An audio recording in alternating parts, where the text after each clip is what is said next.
Hi, I'm Kevin Walton. I'm with C2 Reverse. I do reverse mortgages only in California. I want to answer today's question of the day. Can the reverse mortgage lender take my house if I end up owing more than what it's worth when I'm still alive? The answer is no. So make sure and hit that like and subscribe button so other people can find this information. If you have a reverse mortgage for an extended period of time, if you end up owing more than what the home is worth, the loan is non-recourse, which means that the heirs or yourself do not have to pay the difference if you end up owing more than what the property is worth.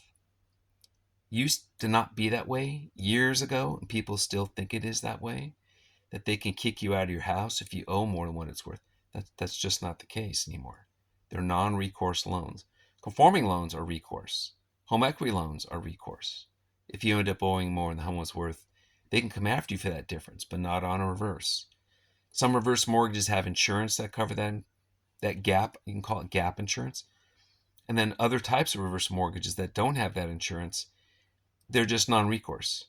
They absorb the loss. So it's important that you know that, because some people think that reverse mortgages are predatory and they just take people's homes. I mean, one way they can take a home foreclosed is if you're not paying your property taxes or homeowners insurance. But that is not just with a reverse mortgage. That's with any real estate loan, conventional loan, home equity loan.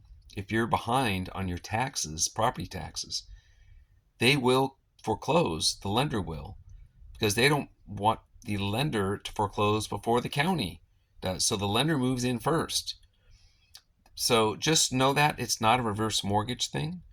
It's a real estate thing. If you don't pay your taxes, insurance, the lender can possibly foreclose if you can't come to an agreement with them to pay the taxes for you, or make an agreement with the county to pay the taxes. But again, if your mortgage balance is higher than what you actually have in value in the home, they can't kick you out. They can't foreclose for that reason. You get to stay as long as you want, in perpetuity. That has no bearing on whether a lender can take a home from you with a reverse mortgage. Hope that answers the question. Again, hit that like and subscribe button, and we'll catch you on the next one.